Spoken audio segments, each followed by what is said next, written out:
On this episode of Skeptiko, Alex talks with hypnotherapist and regression specialist Jean-Charles Chabot. Can you give us a quick example that there was a memory from early in life and they forgot about it, and then once they remembered it, it resolved some phobia for them? For example, a person who had a fear of spider, and she says, like, I don't remember what could explain this fear of spider, but she couldn't get close to a fear of to a spider. And so, so I brought her altered state of consciousness, and then I asked the unconscious mind to go back. So the first event the person went to was she was young, lying on the pool, and at some point, like, she just looked because it was a bit itching, and then there was a spider there, and she just kind of freaked at that point. And then what we usually do is we can ask the person, now I'm going to ask you a question. I don't want you to think, I want you to feel. Is this emotion, does it feel new, like, oh my God, what is this? Or is it familiar, like, oh, well, not again. And then it was familiar. So I went, okay, now we're going all the way back to the source. And what was very interesting, she was about 2 years old, and she was playing with a spider. There was a spider on her, and then she takes the spider and she puts it in her mouth. For a kid, no problem. But the problem was when the mother saw this and said, no! And then boom, association, spider dangerous, spider bad, mommy doesn't like it, I shouldn't like it. Okay, and that's where it all started. Were you able to help her over her phobia then? Oh, yeah. That was really interesting. For me, I like to test my work, right? So afterwards, we went in the basement looking for spiders. Okay. And then so we found some little spiders, and she could have them on her fingers. She was like, oh my God, I never did that before. And it was really amazing. So I said, okay, now let's take it a step higher. Let's go to the pet shop. And I had in mind like these tarantulas, those big spiders.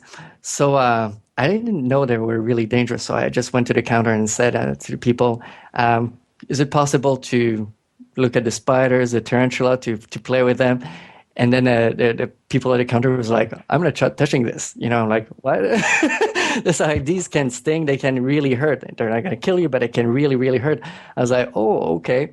And then the owner just came and said, no, they're really nice. All you have to do is just, as long as you don't do anything that irritates them, like blowing on them or be too like sudden moves and stuff, it's all fine. So he just went in the cage, took a spider, and then like he was playing and he said, okay, you can just put your hand and like do the bridge. And then the spider would come, and she just had this amazing feeling of, oh my God, this is amazing, and she couldn't do it without any problem. So that was really interesting.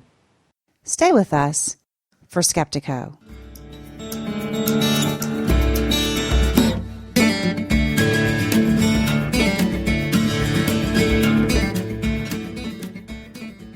Welcome to Skeptiko, where we explore controversial science with leading researchers, thinkers, and their critics. I'm your host, Alex Tsakiris, and on this episode of Skeptiko, hypnosis. In fact, a very controversial area of hypnosis, that is past life and between life regression, where people purport to recall and recover memories of living in a previous life or the time they spent between lives. Quite out there, if you will. So before I start with this interview, I thought I'd share a little bit about the path that I've taken in trying to get my arms around this topic. Let's start with reincarnation. Obviously, billions of people believe reincarnation is true. Moreover, thousands of people have reported personal experiences or memories suggesting that it's true. Is there any scientific evidence for this? Now, since I know the Skeptiko audience, I know that a lot of you know that there's actually quite a bit of very good evidence. Ian Stevenson, before he passed away, really pioneered this work at University of Virginia. He's been lauded for the methodology that he used, and he produced some very, very significant results that have really convinced a lot of people, you've heard some on this show, that were skeptically initially, but said, wow, this is good work. It's hard to look past this data. That work's been continued by Dr. Jim Tucker and others at the University of Virginia and others in other institutions. So there's reason to suspect that all these personal experiences might have some legitimacy behind them, scientific legitimacy. Now, the skeptical response to all this, and when I say skeptical, I mean mainstream science, their response has been to Basically, ignore the data and insist that it can't be true because you're a biological robot. Really, folks, that is the sum total of the response. Just ignore the data. But if we move past that ignore the data kind of position and accept that there's some solid evidence to at least investigate this, then we next have to turn to the topic of hypnosis and ask whether hypnosis can play a role in recovering these memories. Now, that turns out to be a very interesting question. In fact, the whole area of hypnosis is another one of these topics that you think you know about, but you don't realize until you dig into it, that there's this whole hidden culture war debate associated with it. And I think it's really interesting to kind of understand the skeptical position, because I think it ties back to so many things I've been talking about the last few shows. And I know some of you get tired of me ranting and going on and on about biological robots and mind equal brain and how that's all over the place and how we have to deal with that. But I have to insist that it just keeps popping up everywhere, whether you want to or not. And it certainly does in the case of hypnosis. Let me give you an example. Take this quote from Scott Lilienfeld, professor of psychology, Emory University, fellow at the ultra-skeptical James Randi cultish atheist organization Center for Inquiry. He also writes for Scientific American, where he's one of their board of advisors. If that rings a bell with the secret scientific board of advisors that censored Rupert Sheldrake and Graham Hancock, you kind of get a feel for what's going on here. In 2009, he wrote an article in Scientific American titled, "Is Hypnosis a Distinct Form of Consciousness?" ? In it, he writes, "This issue, that is, whether hypnosis is a distinct form of consciousness, is of more than academic importance. If hypnosis differs in kind rather than in degree from ordinary consciousness, it could imply that hypnotized people can take actions that are impossible to perform in the waking state. It could also lend credibility to claims that hypnosis is a unique means of reducing pain or effecting dramatic psychological and medical cures." Did you catch that? It's very subtle. I mean, who cares if hypnosis is a distinct form of consciousness? And who cares if it's a unique means of reducing pain, right? We just care if it reduces pain. Wrong. What we care about is that you keep thinking you're a biological robot. What we care about is that there's no cracks in the mind equal brain mantra. And hypnosis, if it's a distinct form of consciousness, creates some interesting cracks in that mind equal brain mantra. And I think the best Skeptiko guest to point this out is University of Montreal professor Dr. Mario Beauregard, who wrote a very interesting book called Brain Wars. And we had him on and he touched on this topic. And if you dive into his book, Brain Wars, you'll see study after study that he cites that directly contradicts this idea that there's nothing special about hypnosis, that it's not unique in any way, it's not really creating a different mental state of consciousness. And the studies that he cites are overwhelmingly suggestive. For example, they did hypnotic regressions and they told people to increase bone growth in a particular area, and then they go and they x-ray them after, and they have physicians who don't know which is the control group and which is not, and they analyze the x-rays and they say, yes, this group has more bone growth and that's the group that was under hypnotic suggestion. There's no way we know that people can do that consciously, yet that shows up again and again. Of course, though, you know this is true anyway because you've seen it on stage where a hypnotist can hypnotize somebody and cause their finger to blister. I mean, this is really the same thing. So again, the pattern is repeated where the skeptical argument tells you, the old, who are you going to believe, me or your lying eyes? Okay, so you've seen this, you know this is true, and yet the skeptical argument is telling you, no, it can't be true. Don't trust your experience. Don't trust what other people have experienced. Believe me.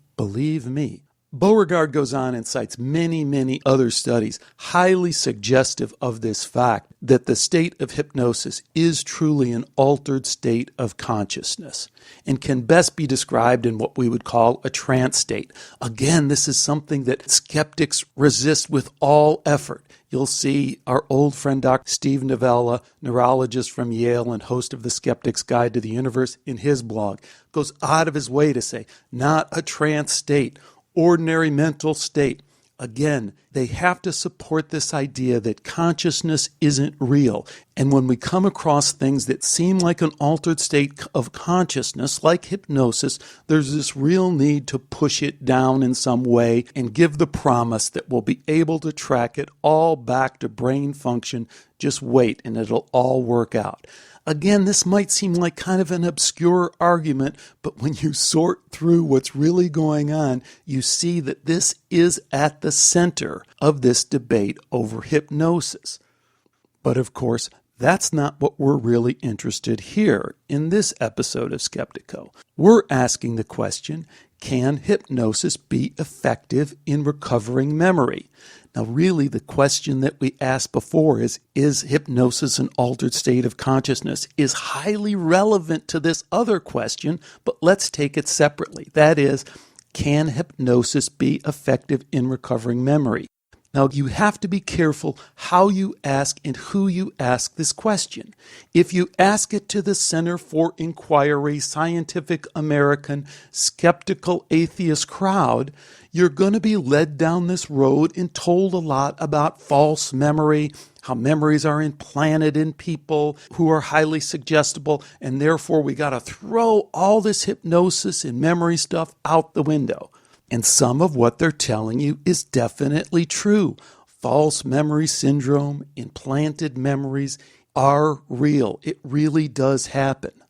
But what they aren't going to tell you is there's many, many studies that suggest people have this remarkable ability to recover memories under hypnosis that they couldn't otherwise remember. Some of the research I did before this show, getting into this, I ran across a couple of researchers at the University of Liverpool in England. And they're just one among a number of researchers who've done a lot of good, solid research on this and found different ways that forensic psychologists can use hypnosis effectively to help witnesses recover evidence. And there's all sorts of these cases. People that can't remember faces are able to. People that can't remember license plates are able to. The police are then able to follow up with that license plate, find out information, get convictions. All of this has been not only proven in cases, but it's been proven clinically in labs where they then test people with different kind of induction techniques, different populations. There's just tons of research out there. It's very easy to find. Go to Google Scholar and start searching for it, and you'll find many, many studies. And at the end of the day, the only conclusion that you can come to is that while false memory is true, it's also a reality that the hypnotic state is very effective for recovering lost memories. Of course, the other thing that our skeptical friends don't want to talk about is that we don't really know how memory works anyway. And as we've talked about on this show, we have some very solid evidence that suggests that this idea that all memory is stored in the cells of your brain isn't real. We have that obviously from the near-death experience research where people die and they have memories during a period when they had no brain. That's overwhelming evidence. So there's a lot of questions. The answers are messy. They don't tightly fit. Are there false memories? There appear to be false memories. Is there a reality to recovered memories? There seems to be a reality to recovered memories. Is there an ability that we have to create illusions and fantasies? Absolutely.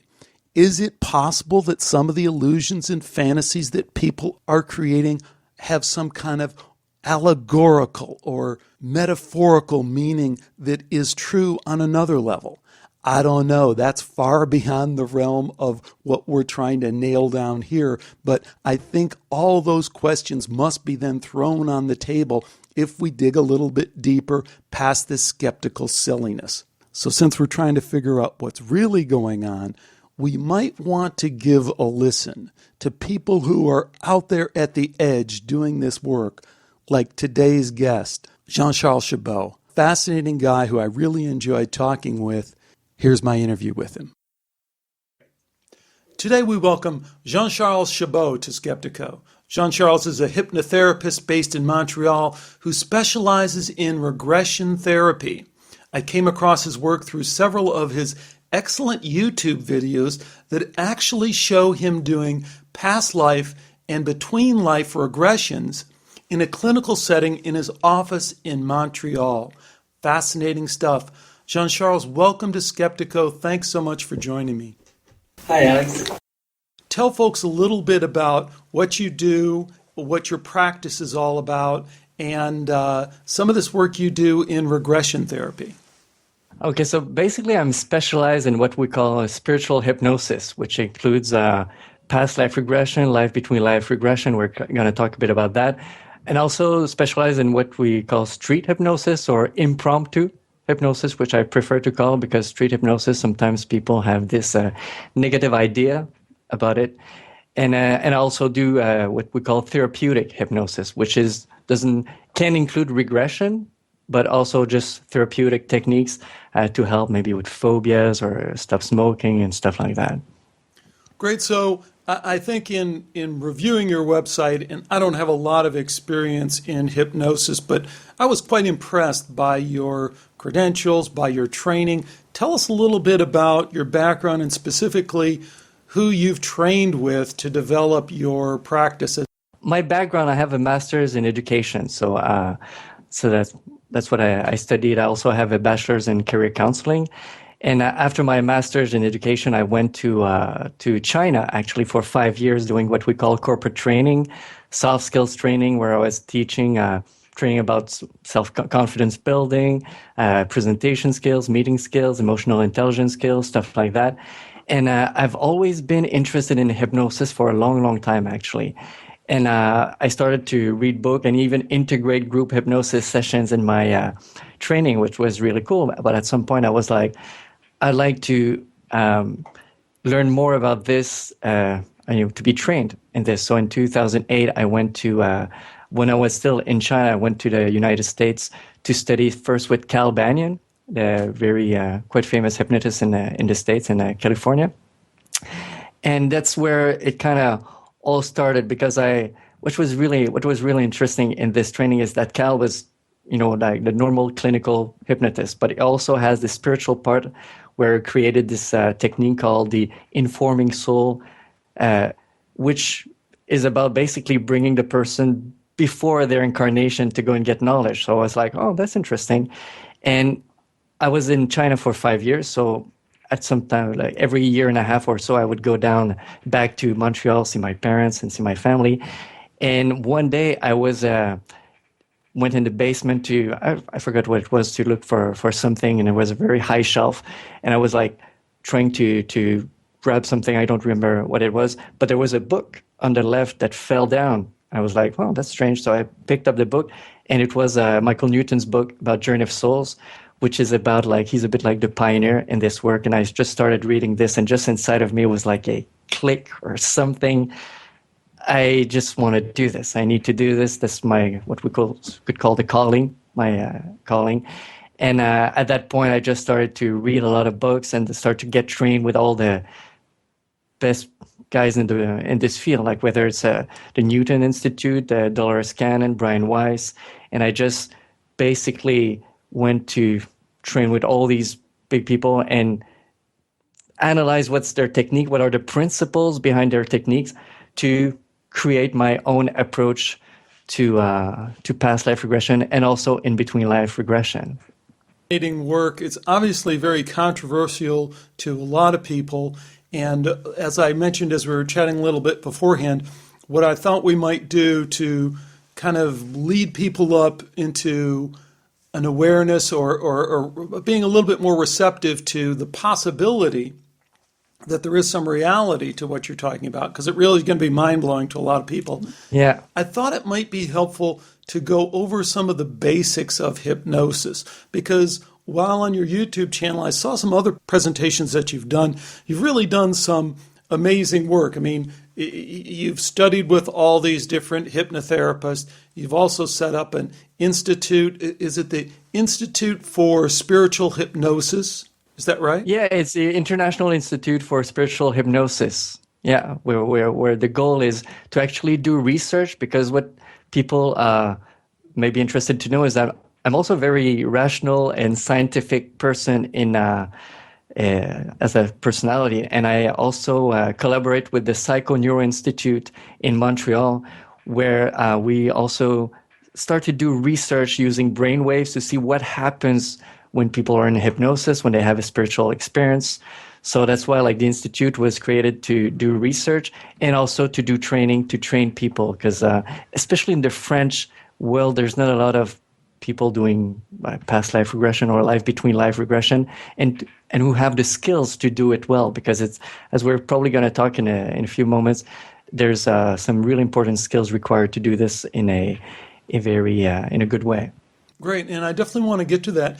I want to take just a minute and back up on talk about what you just said, because I think it's important that you are taking this very scientific approach to this work, and you're trying to meld that with the spiritual aspect, which is much more difficult to pin down scientifically. Yeah. And I thought what we might just talk about for someone who is totally coming at this cold is review the clinical underpinnings, the experimental underpinnings of hypnosis, because a lot of people don't realize that there are hundreds and hundreds, just masses of clinical experimental work that's been done with all kinds of hypnosis in all kinds of different medical situations. So anyone who goes and Googles hypnosis on Google Scholar, where there's these scholarly papers, will just be pointed to that. But maybe you want to just kind of start with the very basics with, does hypnosis really work? Is it used clinically? Is it used in hospitals? Is it used in medical situations? Yeah, for sure. I often find it really interesting when I meet people and then sometimes people, I don't know if I believe in it. Like today, if someone is slightly curious and, as you mentioned, goes on the web, there's tons of clinical research that's been done. And what I think is the most impressive and convincing is regarding to pain control. That's probably the branch of hypnosis that has the most research and is most convincing in the way that you cannot fake not having pain. Okay, it's not something that you can pretend not to have pain. If you have an operation, there's even some clips that I've seen, like the operation on the brain or the head, like opening up, and the person talking to the interviewer. There's stuff with pain control that either to reduce pain or to take away pain completely, depending on the receptivity of the subject. But that's the area that is most convincing, and and what proves that it really works, and that there's specific courses for dentists, for doctors, anesthesiologists, to use these hypnosis principles at work. So that's a proof that it really is not a belief; it's a state, and it really works, basically. And then bringing that into the regression field is something we just touched on a minute ago. And one thing I've encountered is a lot of times people are aware or educated to a certain extent to the reality of hypnosis being used medically, or they have a friend who's used it for weight loss or cessation of smoking or something like that. They know it's out there. They know there's some clinical proof to it. But then when you start talking about regression, they're like, oh, but that's way, way out there.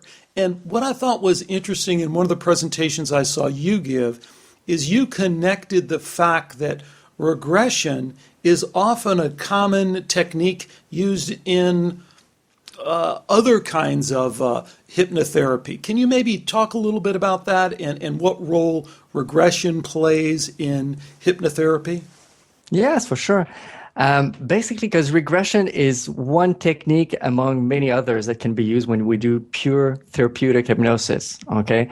And what regression is basically is going back to usually an event or something that happens usually between 0 and 7 years old, but doesn't have to be, but usually in that time to go back to the source, what we call in hypnosis the ISC, which is the initial sensitizing event where it all started, basically. And so there are many ways to do regression as well. People have to understand you can regress on a feeling, you can regress on a thought, on a belief, going back to an important moment. There's many ways of regressing, of giving the unconscious how would you say, like an instructions to go back to a certain time.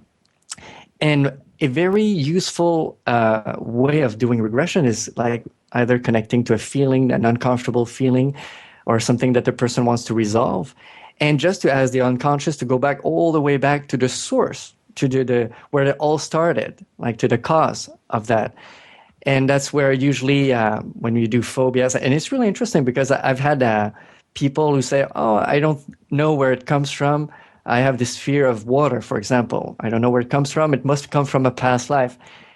It's important to know to understand that it's not because the person doesn't remember that necessarily means it's in a past life. I always tell people, I say, listen, we'll bring you in an altered state of consciousness, and we'll ask your unconscious mind to bring you back to the cause. If it's a past life, it's a past life. It's when you're young, it's when you're young. And very often it's something happened when they're young, but they just blocked or unconsciously forgot. And we reconnect to that, which is really interesting because it's something that consciously they totally forgot.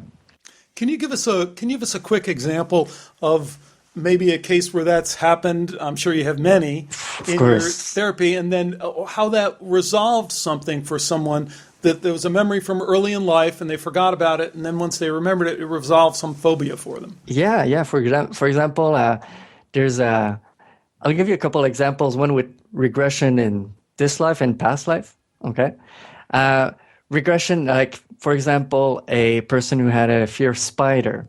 Okay, I had a friend and she says like I don't remember anything about the what could explain this fear of spider, but she couldn't get close to a fear of to a spider.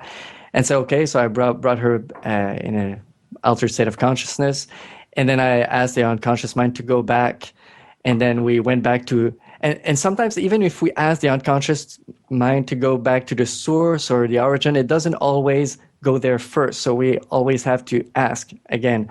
So the first event the person went to was she was young, lying on the pool, and then there was she lying beside the pool. She just got out of the water, and there was like little drops of water like dripping down her body. And at some point, like she just looked because it was a bit itching, and then there was a spider there, and she just kind of freaked at that point. And then what we usually do is we can ask the person, now I'm going to ask you a question. I don't want you to think, I want you to feel. Is this emotion, does it feel new, like, oh my God, what is this? Or is it familiar, like, oh, well, not again. And then it was familiar. So I went, okay, now we're going all the way back to the source. And what was very interesting, she was about 2 years old, and she was playing with a spider. There was a spider on her. When we're 2 years old, it doesn't matter, right? It's just a spider. And then so until then, there's nothing wrong. And then she takes the spider and she puts it in her mouth. For a kid, no problem. But the problem was when the mother saw this and said, no. And then boom, association, spider dangerous, spider bad, mommy doesn't like it. I shouldn't like it. Okay, and that's where it all started. Okay, so that's very interesting when you have things like that just, you understand where it comes from, and then you can do some techniques. One technique among the others, like the informed child technique, where you instruct the child what he would have needed to know, not to be conditioned by this, and then we irradiate this knowledge throughout life, and there's many things you can do. Were you able to help her over her phobia then? Oh, yeah. That was really interesting. Because for me, I like to test my work, right? So afterwards, we went in the basement looking for spiders. Okay, and then and then so we found some little spiders, and she could have them on her fingers. She was like, "Oh my God, I never did that before," and it was really amazing. So I said, "Okay, now let's take it a step higher. Let's go to the pet shop," and I had in mind like these tarantulas, those big spiders. So I didn't know they were really dangerous. So I just went to the counter and said to the people, is it possible to look at the spiders, the tarantula, to play with them. And then the people at the counter was like, I'm going to try touching this. I'm like, what? It's like, these can sting. They can really hurt. They're not going to kill you, but it can really, really hurt. I was like, oh, okay. And then the owner just came and said, no, they're really nice. All you have to do is just, as long as you don't do anything that irritates them, like blowing on them or be too like sudden moves and stuff, it's all fine. So he just went in the cage, took a spider, and then like he was playing and he said, okay, you can just put your hand and like do the bridge. And then the spider would come and she just had this amazing feeling of, oh my God, this is amazing, and she couldn't do it without any problem. So that was really interesting. Great. And then one of the things in your presentation that I found was just fascinating, maybe this will lead into the second story that you're going to tell. And I think I've seen an interview with Michael Newton where he confirms the same thing. Michael Newton, as you just mentioned, being a real pioneer in this idea of past life and between life therapy, but that sometimes this past life regression will just happen spontaneously. So a therapist can just run across this, even if they aren't open to the idea of someone being in a past life, they'll just go there. Exactly. And that's, to be honest, Alex, that's the part I would say that convinced me or attracted me, because it's something that's totally independent of the hypnotherapist and the client. Even if the hypnotherapist doesn't believe in past life, or the client doesn't believe in past life when he's in that state of hypnosis, and we give suggestion, and the way why it usually comes spontaneously is that when we ask to go back to the source, to the cause of the problem. And that's why, like the hypnotherapists, and I've met quite a few hypnotherapists before. They didn't believe in past life, they weren't even open. But if you do regression as part of your work, as a technique, because not all hypnotherapists use regression, but if you use that, when I took my course, they said, whether you believe it or not, it's going to happen. So here's what you do when it happens, even if you don't believe it. Okay, and that's why, like, you just ask the unconscious mind. Go all the way back to the source, and sometimes a person who might have a fear of water would start saying, like, I'm drowning, and what's happening? It's 16:23 and blah blah blah. There's this happening, and that's where it came from. The source, the origin, because the unconscious mind is like everything that we experience as a soul, and here we're starting to use concepts, more spiritual concepts, has access to. And that's why it's very fascinating, because if you just do regression, going back to the source, it will happen maybe 2-3% of the time, but it does happen even if people don't believe in it, which is really interesting. Can you think of a case where maybe that happened to you, where you weren't necessarily trying to lead someone into a past life and they spontaneously went into a past life? And then how would you recognize that they were in a past life? Yeah, I mean, like, we recognize when they're in a past life where the setting is totally different. For example, like I had and this has happened a lot. Sometimes people have pain, okay, like a back pain that they didn't know where it come from. So just connecting with the back pain and going back to the source where it all started, and the person just pops in the battlefield, okay, somebody stabbing them, right, and like accessing this, and like, it's not in their present life, because there's right, because they're not soldiers, in the back. Right, yeah, exactly, and sometimes they died in that way, and it's as if, and I don't understand everything. I'm interested. That's why I'm interested. But how can that memory be? How does it work? Really, I don't know. We don't know much about it, but we know that there seems to be something connecting and having like influence from past life to present life. And that's really fascinating when it happens spontaneously, especially if the client doesn't come to me for past life regression.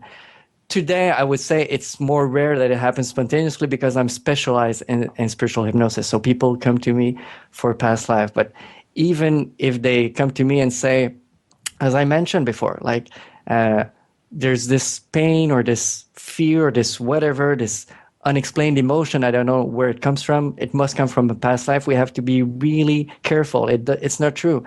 And that would not be professional from the hypnotist to say to the unconscious, okay, now go all the way back to a past life where this pain came from. that's the typical mistake that some hypnotists who are not really qualified will make, because we cannot make this assumption, basically. There's a lot of open areas that need a lot of further research, as you just alluded to, and it sounds like something you're open to. One thing I wanted to do in this discussion is maybe nail down some of the open mysteries and also some of the myths associated with hypnosis. And as I was mentioning to you a minute ago, I do want to get past the fluffy white cotton stuff, because you can Google hypnosis and you'll get a lot. It's safe. There's never anything bad that's going to happen. You'll remember everything and all this, which I don't know, may be true to a certain extent, but I guess I also sometimes feel when I read that it kind of belies the power of the tool. I mean, if hypnosis can do all these amazing things, then it can't be all those other things too. So in that spirit, can we really kind of tell it like it is about the reality of hypnosis? And I guess I'd start with, can we ever get someone to do something under hypnosis that is against their will, whatever that means? And I guess to me, it's obvious. Of course you can. I mean, Of course you can. Some people you can get to do some things against their will. That seems to be self-evident from the fact that hypnosis works. Yeah, exactly. And that's what usually we see in stage hypnosis or street hypnosis, like giving suggestion that you're stuck on your chair and you can't get up. And even if you try, it doesn't work, So that's an example of, it's against their will. They really consciously try, and they can't, okay? But that happens, let's say, because a part of the person is okay with that, okay? Like unconsciously, it's not threatening, it's not life-threatening. They're open to the experience in some ways. But what is most controversial is, can you make somebody do something against their values, or that they wouldn't do, that they wouldn't even want to do? Because they're like getting stuck on a chair. There's nothing bad, related to that. But to I don't know, to take advantage of someone by stealing something from them or stuff like that. Some people, a lot of hypnotherapists will tell their clients, you will never do something that you wouldn't want to do, and anything against their values. And the truth, Alex, it's not true. Okay. If you have some hypnotist who is ill-intentioned, who doesn't have a good intention, he could take advantage. You never see this in hypnotherapy settings, because if the hypnotherapist would steal or do something, the client would come back. Okay, my advice to people would be, like, if they do it in the street, for example, to make sure you're not alone, you're with friends, okay, and that you trust the person. But I'm going to explain to you why it works, okay? Because in hypnosis, the strength comes from being in control of the frame of reality that we present to the person. Because I know a hypnotherapist who even did research in this industry, not just to see, can we really make someone do something that they wouldn't want to do normally? And then, and he did do some stuff. And one thing that he did is hypnotize somebody to steal their coat, okay? To see would the person get the coat, would the hypnotherapist get the coat? And of course, if you're doing, you bring the person under hypnosis and you give the suggestion, next time your eyes will open, you will give me your coat, okay? Internally, there's something against the values, like that's my coat, that's not your coat. There would be more resistance, okay? But if the person would say, now at the count of 3, your eyes will open, and you will realize that the coat you're wearing is my coat. Okay, and you'll feel really bad about wearing my coat, and you'll just give it back to me. And then when you frame it like this, it doesn't go against the values, okay? And that's where things can happen in some ways. And most hypnotherapists don't talk about this because they don't want to scare their clients. I prefer to tell the truth. It is possible. In hypnotherapy settings, it doesn't happen. Because, the person would remember. And even if the hypnotherapist gives the suggestion that you will forget, amnesia, it's not very stable for these kind of things. So it wouldn't even be worth the risk of remembering, like my client remembering that I stole whatever or did whatever that's bad. So hypnotherapist, it doesn't happen. So I don't want to scare people, but as you mentioned, there can be it's not all pink and happy and nothing can happen. If you're with the person in the street that has bad intention, they could do something, okay? And so that's why my advice to people, if you're in the street, and you have a hypnotist come to you, make sure you have friends around and you just get a good feeling of the person. And the other thing I want to bring is, especially doing regression, with the thing with false memories. Okay, that's another thing that can do damages in some ways. And if the hypnotherapist is well trained, that's fine. But we have to understand that in hypnosis, the person is really receptive. And what is very important in all regression training is what we call the mistake of doing inappropriate leading. Have you heard of this? Just casually. So I think it's an important topic to talk about because, and again, touching on what you just said before, I certainly don't want to scare anyone away from this valuable tool. But Not at all. By the same token, as you're mentioning, I think we have to honor the power of this tool, and we shouldn't diminish it by saying, oh, it's just all easily maneuvered or easily understood, because it's not. And I think this other area that you're getting into is very controversial, and it is very scary for people, and that is the idea that they could be so open and so receptive that they could be implanted with memories that aren't real memories, and that could somehow harm them in some way by destroying their idea of who they are by what they remember. So what is the real scoop on that, Jean-Charles? Well, to avoid creating any false memories, the hypnotist has to be really careful as not to impose his own presupposition in the client's experience. And I'll give you a classic example of why in the past hypnosis was taken to court and it was discredited, is that if the hypnotist, for example, let's say an example, a client comes to a hypnotist and says, I want to see if I was abused when I was young. Okay. A bad hypnotist would bring the person in an altered state of consciousness and would say, now I'm going to count from 3 down to 1 and you're going to go all the way back to the time you were abused. Presupposition that they were abused.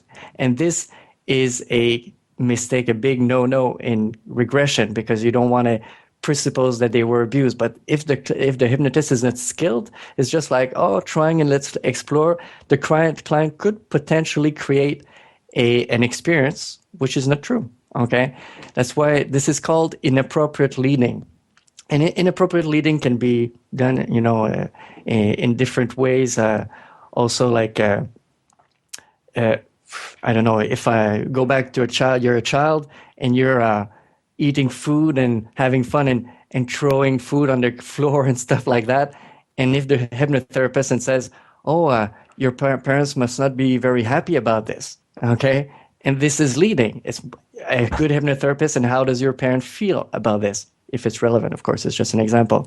But that's why it's very important. And when I do certification for the Institute, because just something like that about the Institute, I do certification contrary to some other schools sometimes. They have to prove they have good skills to do regression.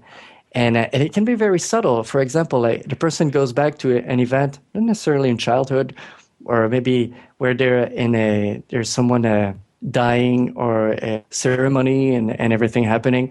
And then if the hypnotist said, and how do you feel as you're there? It's as if implying they should feel bad, and this kind of leading could, and it's not as fragile. People have to understand it's not as fragile. Even if you do leading mistakes, sometimes people will tell you this is not happening, and they will correct you even if you had the presupposition. It's not as fragile. I don't want to scare people. But it's just if you have a hypnotherapist who does a lot of leading mistakes, there's a chance that a memory a false memory could be created, and we don't want that. And what you're suggesting is also challenging in a way, because we just don't know how all this stuff really works. And I mean, here you are, you're a very skilled practitioner, and you can reliably get certain results, but it does seem like in these other areas, we don't know why people would confabulate and form a false memory? Why would the mind work like that? I mean, these are open questions, right? Yeah, yeah, and I'm really glad you brought that, because also, because there's basically two types of regression. There's present life regression and past life and between lives regression. Past life usually done in childhood, and past life, well, doing in the past. And what's very important, and that's often a taboo, I would say, in training, in past life training, because it's as if people take for granted it should be all true. I don't think it's true that all memories accessed are necessarily real past life. I do believe there's a lot that is real, because, when you experience and you see, and especially when you can, if we're purely logical, rational, we should only accept if we can verify some things. Okay. And I've had clients verify information about stuff that, you can't read in the journal in little villages buried, a long time ago, and then you find information. It does happen. But what also can happen is that the unconscious may create a metaphor, okay, for the individuals to either understand or release something. And it doesn't have to be less important or even powerful, because I've had clients I truly believe were metaphors, because metaphors are different from past life. There's something more symbolism and stuff like that, and not really doesn't feel true. Like, I've been doing this for a while, so I can get a feel of both. But the person just changed, like a deep change. Like the unconscious, even through dreams, communicate with symbols, with metaphors. That's the language of the unconscious. So if the unconscious mind chooses to give, instead of giving access to a past life, chooses to create a metaphor to either release something or help understand some things, that's fine. We have to get away from, is it real or not, from how is it beneficial for the individual? What can be used to either understand, was it help? What's the therapeutic benefits of this? Instead of just focusing, was it real or not? That's not the real question when you do this kind of work with the intention of self-growth, basically.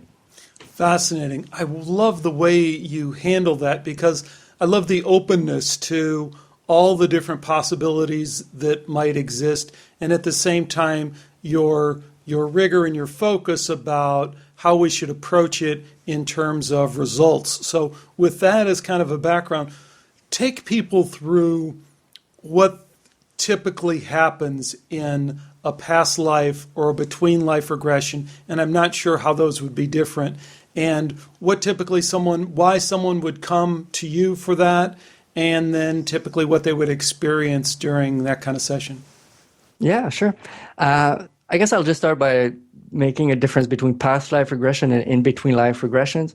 Past life regression, basically, well, most people know about this, going back to another incarnation, where you have a different body, different name, different time, different physiology. Okay, you don't necessarily look like what you look like today. Couldn't be a different gender. Okay, and so that's past life. And the reasons why we may be interested in doing past lives is to either understand some things in your present life, where something, situation or illness or pain or whatever comes from, or emotions that you don't know where it comes from. It can be to release blockages or to unblock something, and can be also to reaccess some resources or states, that you've had that would be beneficial for you. An example of that would be someone who has very low self-esteem in this lifetime. And also what's important to mention is the way I work. I always ask the higher consciousness, okay, to bring the person back to a lifetime that has a lot of influence on their present life. So even if I tell people, whatever you've been told about past life, we put it on the side. There's a lot of psychics, people telling stuff. Sometimes it may be true, sometimes it's not. So I tell people, let's put this on the side, and let's just say what your higher consciousness wants to show you to help you in some ways. And so the person would access a past life that would have significant on their present life, to either understand or coming back to the self-confidence thing. The person could access, and I had a client recently where she was really confident in a past life. She was this person, not a big title, not a popular person, but she had just this confidence, and it kind of created a resource inside the person that she could feel, and all the cells, all the body, it's just really create a resource that afterwards she could feel it would be easier to tap into that. Okay, so that's an example of why someone would do past life. Now, life between lives is something is less understood, and it's even more complex. Okay, basically, in between lives is what happens after we die in the past life. So typically, in a typical process, although there's other ways of doing it, a typical process, you'll go back to a past life, and you'll bring the person to the death scene and go after the death. Okay, and that's where it's really interesting, because there's a lot of similarities between NDE experiences, people that report near-death experiences, and also what happens there, like separating from the body, sometimes going through a tunnel or going somewhere there's light, meeting beings, and all this.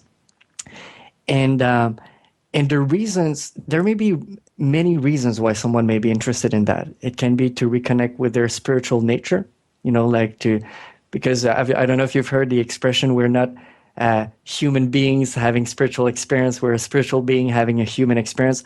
I would say in a nutshell, that's basically what this process helps people to reconnect with their spiritual aspect of themselves. And it could be to reconnect with what we call the life mission or the life contract, which in this frame of mind is there's a reason why we would incarnate. Okay, there's some things we want to resolve or to do, or some qualities to develop, to grow as a soul. Okay, so that's the principle behind this. And I also don't like the term life mission. I'm probably going to change that, because a lot of people think mission, this big mission, I came here to change the world, I came this, I prefer to use the term contract, because it can be something very simple. It might not have anything to do professionally, to learn to forgive, to learn to assert yourself, learn, qualities like this. It doesn't have to be this big thing that life mission sometimes triggers in people, So life mission to understand why you're here, basically, why you incarnated. More like life suggestions or recommendations, right? I mean, yeah. I mean, like to reconnect with what you decided to do when you came in this incarnation, to help you move forward on that path.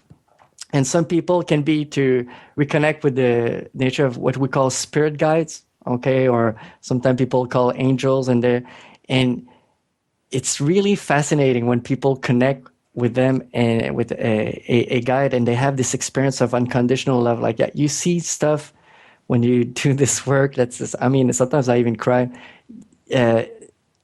Clients will report very often feelings of love, unconditional love, that they've never felt in their incarnation. It's as if like something really profound, and also to reconnect with their true nature. It's as if like there's Alex, there's Jean-Charles, there's our masks, okay, these rental cars that we have throughout lifetimes. And then when we start to connect even slightly with the essence, this spark or this light inside of you, this timeless kind of self in some ways, and people feel an expansion, and they can have an experience of really a transformative experience of their whole perceptions. Because what we have to understand is when you have these experiences, it really can change many things. For example, if someone, had a parent, okay, very unloving, like very tough on the child, on the client when he was young, and then you go back in between lives and you find out you had a contract with that soul who would give you trouble, so that you can either reconnect yourself with your feeling of self-love and to have some growth experience to grow out of this. And when you really understand the contract, it really helps for forgiveness, but also at a highest level, you can even have gratitude for that soul to be on your path, to have given you that much trouble, so that it could trigger some qualities or competence that you wouldn't have developed if you just had loving parents, okay? So that makes a huge switch in someone's mind. It can also be used to get rid of fear of dying. When you're just going in a past life, throughout a past life and dying. I remember in Colorado, I had a person who was an engineer, really rational, had trouble accessing the state, was questioning a lot. And I don't know if I'm making this up. And I'm like, well, that's so fine. Just keep going. And then when we arrive at the death scene, and she just starts crying and just goes deeper at that point. And what I didn't know, even before we talked, the person has a really deep fear of death. And her husband would say, like, she wouldn't even go a week without talking about it. She was like really into this. And then we were all eating together. And then, and she said to her husband, you know what? I think I'm not afraid anymore. He was just like, what? So these things that can help for a grief process. Another interesting thing that really surprised me as well is sometimes people or dead people, relatives, loved ones can sometimes connect and have interaction that helps to free and to help like forgiveness. And there's many things that can happen in these types of between life experience. It's amazing. I have to say, I think for a lot of people, it's a lot to take in. It's very challenging on so many levels. And in the little bit of time that we have left, I want to touch on a couple of things. I think it's very important the way, and I love this approach that you have, of coming back to the measurable effects that your clients have. They're either better or they're not better. And I think for the person who's more cynical or skeptical, they'll go, well, those are just anecdotes.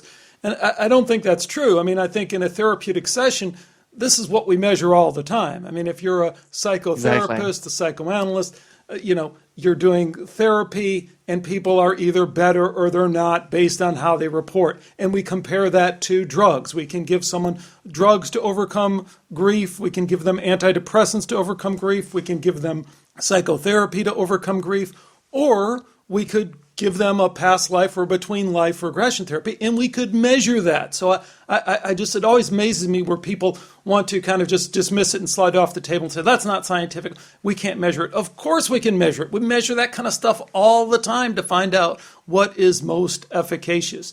So if you have anything to add to that, great. But then the last thing that I want to really get on, what the heck does this mean? I mean, this is challenging in so many ways.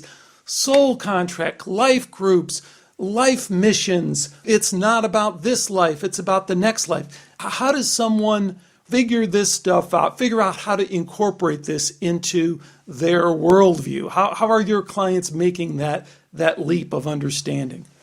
I mean, like the clients that I see are usually open to reincarnation, to these principles or these concepts of having a soul group, having a life mission, and all this.